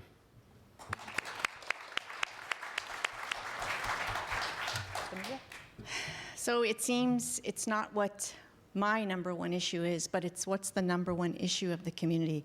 And the #1 issue of the community is affordability.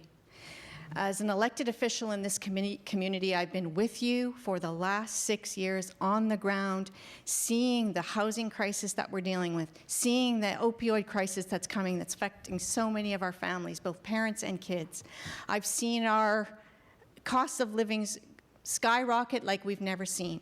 The NDP is committed to putting people first and changing the trajectory of the affordability crisis in our community. That's the #1 issue. How can we make life more affordable for Canadians?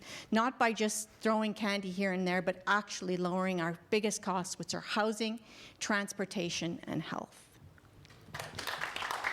Can I ask a question? Oh, yeah, sorry. So when sorry again, this is for Nellie. The question that I have is that the Canada Child Benefit has helped bring 300,000 kids out of poverty and give us the lowest child poverty rate in Canadian history. The way that we could make the Canada Child Benefit is by taking the booting tax credits like the summer camp tax credit or the music tax credit. We took those, we combined it into one, and we made it so that people who couldn't afford it could get it, and it wasn't a tax credit. It was something that people got up front every single month. So it's not that you have to pay for it because you have the money. It's that you just get it up front and now you have it. So how is it that in terms of affordability, you're saying you're going to keep the Canada Child Benefit and you're going to have all these boutiques tax credits, but at the same time you're going to balance the budget? It's just something is missing there.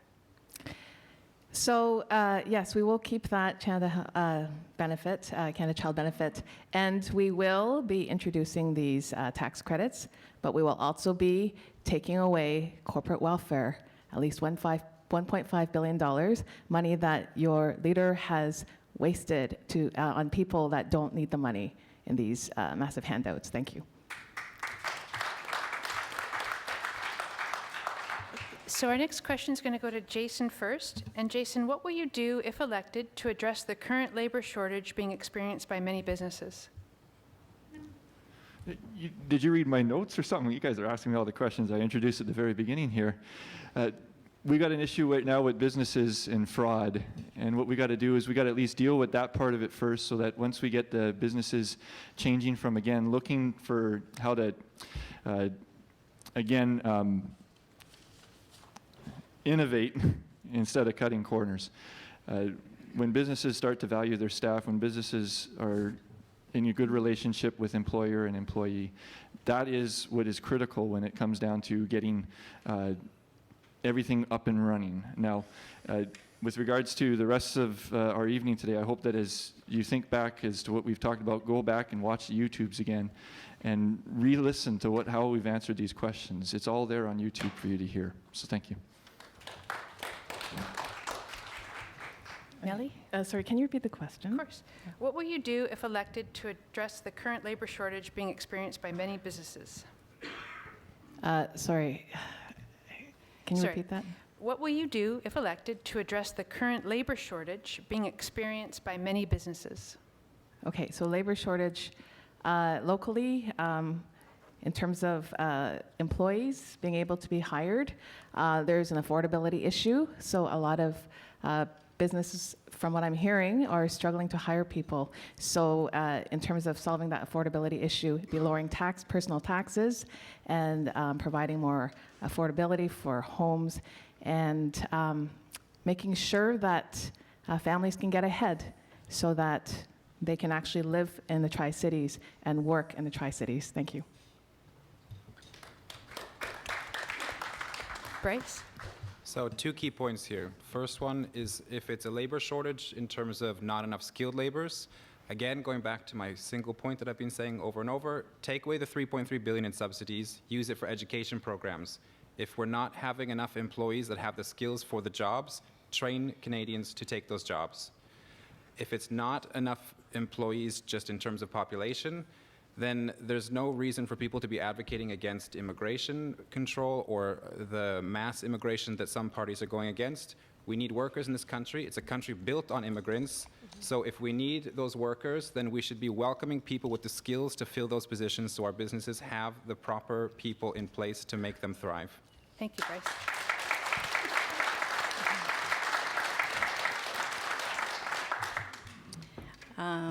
$10 daycare so that women can choose to go to work. That would be one of the #1 things that I would do. 500,000 affordable housing units are coming from the NDP. We need to make it affordable to live here. And lastly, working towards free transit so that people can go to work. Really, these are the 3 things that are doable. They're doable in the current budget, and we need to get to work.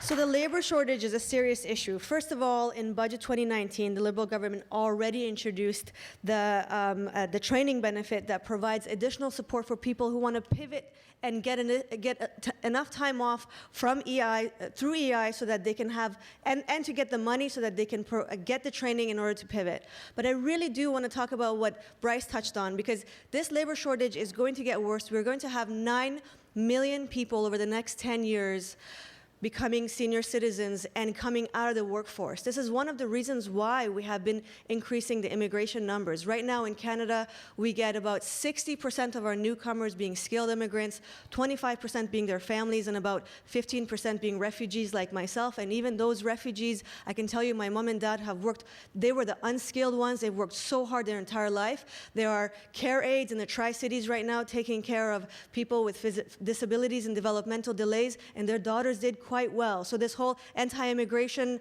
movement, I don't believe it. We need more people, and we need people to be able to move our economy forward.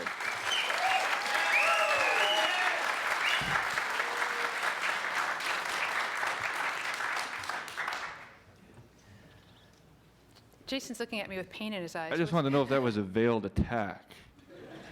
Can I make it a veiled attack? No, I've been pretty direct with my attacks. Don't worry. No veiled attacks are allowed, but you are asked. You're allowed to pose a relevant question. All right, well, can I pose a question to myself? Was that a veiled attack on mass migration?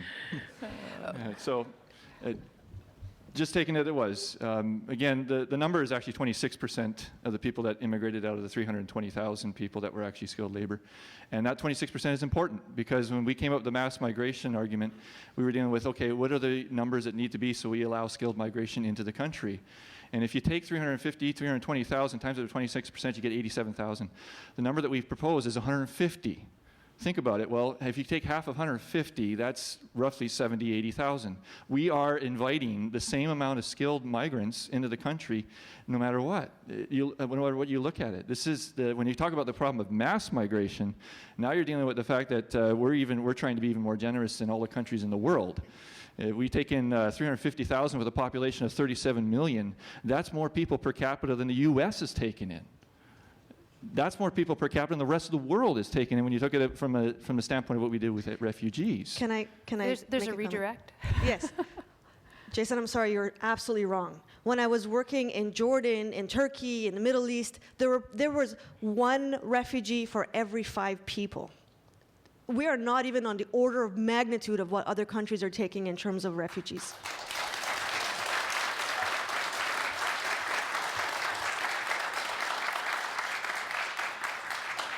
So we're going to ask another Slido question. Okay, rebuttal? No. Okay, you can have a 30-second rebuttal. 30-second rebuttal. Our refugees right now are dictated to us by the UN.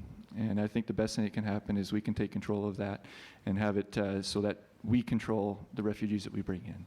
I think we can come up to it from a humanitarian standpoint, and that can be a very important plus for this country as we all work together to actually do improve refugees, help the true refugees, not the ones that, again, claim asylum, fearing Thank you, their life Jason. from upstate New York. Thank you. Thank you, Jason. So just, Nellie, I'll give you some credit here. There's just a news article I was reading, Jason, going back to what you said about being dictated by the UN. So the UN Global Compact on Migration is not dictated to Canada. It's actually an agreement that we've signed up for. And Chris Alexander, former Harper Immigration Minister, has said that it's not something that's being forced on us. It's something that we've willingly agreed to and that we have the right to be in that program. It's not something that's being forced on us. Thank you. Was that to Nellie or to me? That's good. Let's go to the next question. And we're going to start with Nellie. So Nellie, what type of green jobs will you plan to grow and develop in the area? I think that's a question about dreaming. I would like to put it out to the community to dream how we could make our community greener and doing the things that you love. And as a Conservative Party, we would empower you to run with that dream. That is from my heart. Thank you. Bryce? So there's a couple things that we could be doing a little bit better. If we're shifting our country to green energy production, every single homeowner in this community has a roof. There could be new businesses for installing solar panels. There can be new businesses for retrofitting old furnaces and heating, new windows, double glazed, all of those things. In terms of food security, I have a friend who owns a business that grows microgreens on the roofs of buildings, commercial buildings. That is definitely something. We don't have agricultural land in Port Moody or Coquitlam, so that's not something we can be doing, but we can be growing some food here on unused land, unused commercial warehouses down in by the river where all those empty spaces are. It can be feeding us, growing locally, reducing our climate impact by lessening the shipping costs of having to bring in food from Brazil, from Mexico. We can be doing it here, and that's a job that local entrepreneurs can be taking on.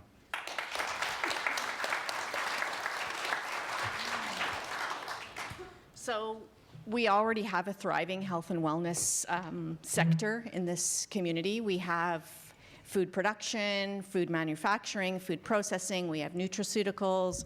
We have digital medical opportunities here with our fiber optics. We have a college, which is doing research and development. We have Riverview lands that are also the opportunity to do research and development and to have medical services there. And we are going into a caring economy. In this community, we over-index for average age. We're a little bit older than the rest of Canada, and we have an opportunity to move into a caring economy here. It is our legacy through the First Nations that were here before us, through Riverview that was here growing food and producing food. We have a legacy of health and wellness, and that's an area that we could definitely focus on for the green economy. In my previous role with the World Bank, I was working with countries, bringing them solar panel, distributed rooftop solar programs to millions of people who are in conflict zones. And right now, there are millions of people who have solar panels because of my projects for hospitals, for schools, for small businesses. I want to make sure that we do something similar here. And that's why I really appreciate that the Liberal government has put in over $2.5 billion already in the clean tech space. Right here in our own backyard, we have put in more than $10 million into fusion energy, which is working on a clean alternative energy source. D-Wave, that's quantum computing, that is energy efficient. I've taken a look at the Burnaby South pamphlet. They have over 50 companies that are clean tech in their own riding that have received support from the federal government. I want to do that here because I am an expert in this area, and I can go to Ottawa and get that federal funding for you because the Liberal government is behind this, and we need to have that job creation in green, in tech jobs right here in our riding.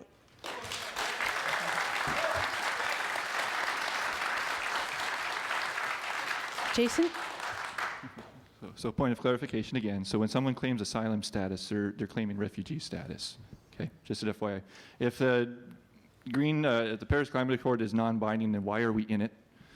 When it comes down to actually having green jobs, I think the best thing you can do is remove the stress off of everybody. And that's the best thing that anyone can make decisions off of is when they're able to think clearly. And so what I did at the very beginning is I came out in front of everyone here and I said, look, we can stop worrying and stop panicking. And then when you're in that state of mind, then make decisions. Let's get this green initiative out to the free market. Let's give them the ability to think about how we can do this better. And let's most of all take the worry of the fact that the planet's going to blow up in 8 years off of their shoulders. Let's think rationally. Let's think calmly. The last thing you want is somebody who's stressed out making decisions about whether your boat's going to float or not. So at this end, I just say again, green jobs are great. I think we can unleash it in the free market environment. I think we should unleash it to the free market entrepreneurial spirit of this country. Thank you.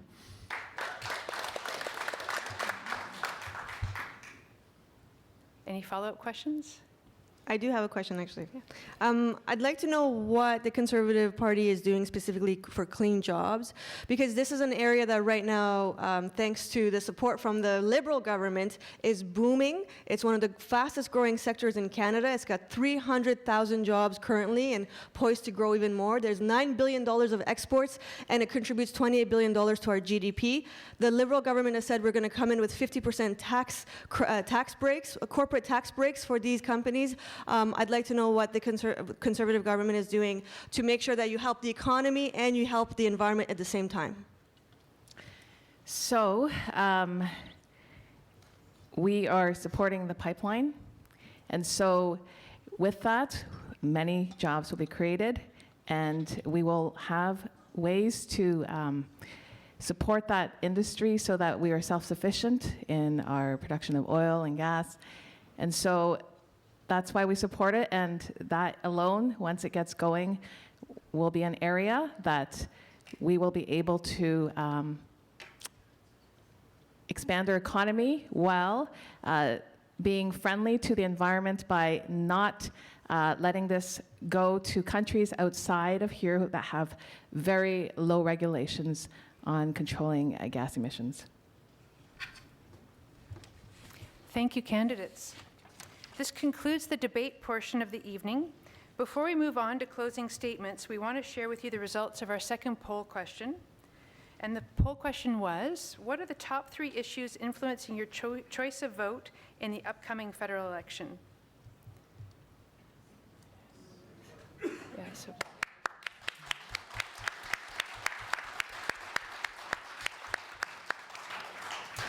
Wow, so the environment and climate change, 62%, economic growth and good jobs, 39%, housing and affordability and cost of living, 36%, and then just squeaking in there, government spending and taxes at 35%. So now you know what your mandate is. So it would be a good idea for the candidates to keep these results in mind as they campaign over the next 3 weeks. And thank you all for your answers to the poll. So now we're moving into closing statements. They're 2 minutes in length, and we're going to proceed in reverse order to the opening statements. And so starting us off will be Bonita Zerlo. Great. Thank you very much. So this election is about choices, choosing a new deal for people or continuing with a government that caters to the well-connected and the largest corporations. And I'm just going to take a side here to say that what I've seen tonight is that potentially some of these candidates are out of touch with what's actually happening on the ground. The cities get 8 cents of every dollar of tax money, and we provide the housing, we provide the infrastructure, we provide some of the transit funding. We're trying to keep you safe and housed in these communities. So the last 2 federal governments have been mired in corruption and scandal. They have acted as though partisan politics are more important than making life more affordable for Canadians, and showed that they are willing to spend more effort keeping themselves in power than understanding the issues on the ground. In this riding, the Liberals and the Conservatives are trying to take away this community's long-standing progressive voice. We can't let this happen because this community cares deeply about the health and well-being of their neighbours and this planet. We have a lot to lose here in Port Moody, Coquitlam, Anmore, and Belcarra. The NDP have built a strong foundation with a special eye on our environment through Finn Donnelly. The environment is dear to us, absolutely. I'm ready to build on that foundation and keep advocating for the aspirations of this community. My record in government is strong. I'm known for my integrity. I listen and I stand up for the needs of people. I've shown that I have the courage to get things done. Yet no one can do this work alone. I need to get your support. I need you to come out, volunteer, take a sign, and vote to keep this riding orange. With my experience and your support, together we can expand on the long legacy of the NDP, caring NDP in this community, and ensure that your next MP remains on your side.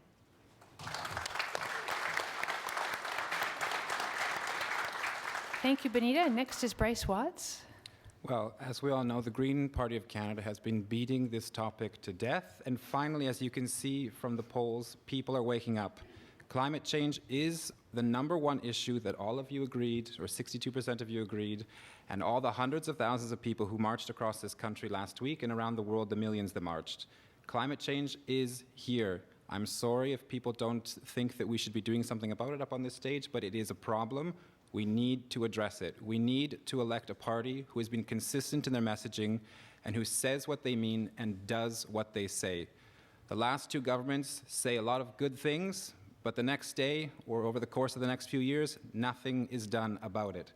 The Green Party will do what is needed to make sure that there is something done about climate change. I'm committed to it, the Green Party is. No matter what's being done, just remember that no matter how green some people up here say they are and how their actions around the city or in their communities are, if their party does not let them do that, they cannot do that for you. So if you agree that climate change is an issue on your mind, that's something that you are voting for, vote for someone who has the power to do it regardless of what their party says. Thank you.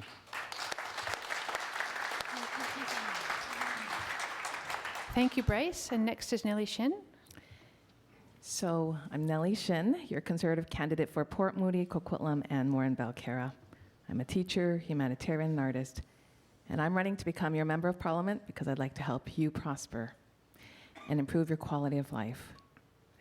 I'm honored to share this evening with you in the Tri-City Chamber of Commerce because I celebrate the prosperity of businesses and the jobs you create for our community and our country. As business owners, you are the everyday heroes who help millions of Canadians put food on their tables, roofs over their heads, gas in their cars, pay for tuition, and pursue dreams. Your work and sacrifice is the foundation of our nation's economy. After paying all your bills and taxes, you also deserve to get ahead. I will go to bat for you in Ottawa because Canada's prosperity depends on your success and because I know what it's like to walk in your shoes. That is why I'm proud to be representing the Conservative Party of Canada, because it's the only party that's putting forward policies that will help businesses and families in Port Moody, Coquitlam, and Morin-Balcarra to get ahead. A Conservative government will lower personal taxes for Canadians, reduce red tape and taxes for businesses, ensure trade agreements will help Canadian businesses and entrepreneurs have the competitive edge they need to reach markets beyond our borders. As you ponder who you might vote for this election, I ask you to look at the big picture. We have suffered under a government that has mortgaged your children's future with a federal deficit that your children, their children, will have to pay with higher taxes and increased inaffordability. Our country needs to get back on track with a party that has the vision, common sense, and pragmatic experience to balance the budget and implement plans while living within the means. The choice is clear. Vote Conservative. Vote for me, Nellie Shin, your Conservative candidate on October 21st. It's time for you to get ahead. Thank you. Thank you, Nellie. The next is Jason Chabot. Well, we did it, everyone. Thank you very much for your kind applause and all your support throughout this time. Thank you as well for just the dedication you have to your candidate, supporting them. The key is that I'm obviously running as a candidate for the federal government, not municipal, but I do rely on the ability as that candidate to be in touch with the municipal government as well as the provincial. When we look at this election, an amazing event is happening. An independent candidate named Jody Wilson-Raybould will be splitting the Liberal vote in Vancouver-Granville, splitting the vote. Where's the outrage? There's no outrage. In fact, folks who have not voted in past elections are looking forward to sending Ms. Raybould back to Ottawa, if at the least for the simple reason of telling Mr. Trudeau, she's back. On behalf of women, and especially those with an Indigenous heritage, she will not be silenced. Port Moody, Coquitlam, Belcarra and Anmore, we have the same opportunity. I need you to get out and tell your friends and family that we have a candidate who will not be silenced. My position on labor law enforcement is clear, and a simple return to true science cannot be refuted. If I had the time, I'd expand on the role of sunspots in climate change, along with the promise from God himself that he will never again destroy the planet by water. Nevertheless, this is the Tri-Cities Chamber of Commerce debate, so let's get rid of supply management and save families $400 a year on dairy. Let's fix equalization formula so provinces are rewarded for innovation. The time has come to balance the budget in 2 years. This election, be strong, be free, vote PPC. Thank you. Thank you, Jason. And next is Sarah Badier. I want every single one of you to ask yourself, honestly, who do you think will actually be able to be a fighter on climate change in this upcoming election? The Conservatives and the Liberals are neck and neck. The Liberals have actually put in programs over the last 4 years that are making a difference, that are setting us on target for the 2030 climate targets, for Paris targets. And they have already displayed broad vision, huge vision for the climate change battle going forward. If the Conservatives are elected, all of that momentum, all of that hard work will be gone. The carbon tax and the clean fuel standards will be gone. The funding for public transit, clean tech, and electric vehicle infrastructure will be gone.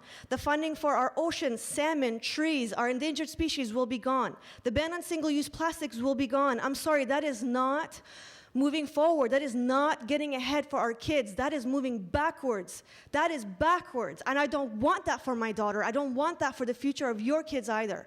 I've been a fighter my entire life for communities in need in some of the most difficult places in the world. Whether it was the war zones of Afghanistan or natural disasters or disease outbreaks in Africa or in Asia, I've always been a fighter for people. This is the community where my daughter's growing up, where my parents are getting old. I would do all that and so much more right here. With me, you have a professional, someone who was a former energy specialist at the World Bank, someone who sat with the highest levels of government, including ministers of energy, and advised them on the green energy transition. I know this area well. So if you want a respected voice, a professional voice at the decision-making table, someone who can actually take your concerns and do something about it, vote for Sarah Badier on October 21st.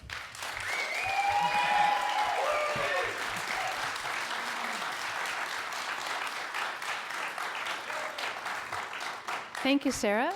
And let's have a round of applause for all of our candidates.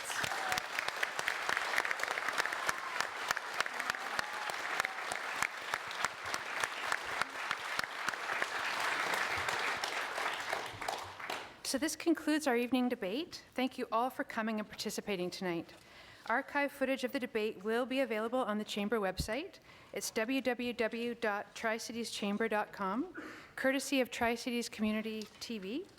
And we would like to thank our debate sponsor, the Real Estate Board of Greater Vancouver, for their support of this event.